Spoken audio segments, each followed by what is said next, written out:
Kamera ready, sound ready, 3, 2, 1, action. Assalamualaikum warahmatullahi wabarakatuh. Perkenalkan, nama saya Husnul Hatimah dengan NIM 501123088 dari kelas KPI C. Baiklah, dalam video kali ini saya akan menjelaskan atau memaparkan materi tentang struktur organisasi media. Baiklah, yang pertama tentang definisi dari struktur organisasi media. Jadi, struktur organisasi media adalah kerangka formal yang menjelaskan bagaimana wewenang, komunikasi, tanggung jawab yang diatur dalam sebuah lembaga media. Struktur ini mencakup peran-peran utama mulai dari pimpinan redaksi, editor, reporter, tim produksi, hingga bagian pemasaran dan distribusi.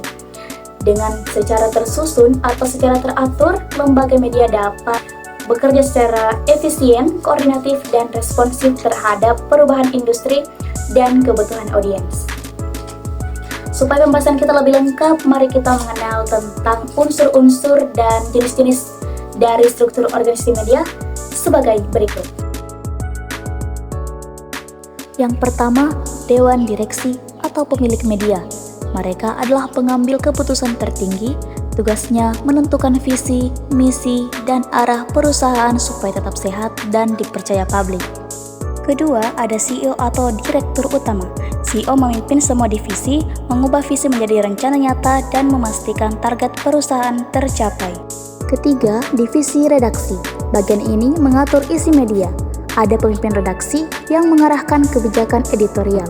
Ada juga editor yang menyunting naskah agar rapi dan sesuai standar. Dan reporter yang mengumpulkan berita dari lapangan dan menulis laporan. Keempat, divisi produksi. Bagian ini yang mengurus teknis pembuatan konten, syuting, editing, audio, dan grafis sampai hasilnya siap tayang dan berkualitas. Kelima, divisi pemasaran dan iklan. Tugasnya mempromosikan media, menjalin kerjasama dengan pengiklan, dan menjaga sumber pendapatan perusahaan. Keenam, divisi sirkulasi atau distribusi. Bagian yang memastikan produk media sampai ke audiens, baik cetak maupun digital, tepat waktu dan sesuai sasaran. Dan ketujuh, divisi administrasi dan keuangan. Mengurus pencatatan, laporan keuangan, anggaran, dan dokumen penting agar operasional perusahaan berjalan lancar. Pertama, struktur fungsional. Dalam media, pekerjaan dikelompokkan berdasarkan fungsi seperti redaksi, produksi, pemasaran, distribusi, dan keuangan. Setiap bagian fokus pada tugasnya, misalnya redaksi menulis berita, produksi membuat konten, dan pemasaran mengurus promosi. Kedua, struktur divisional.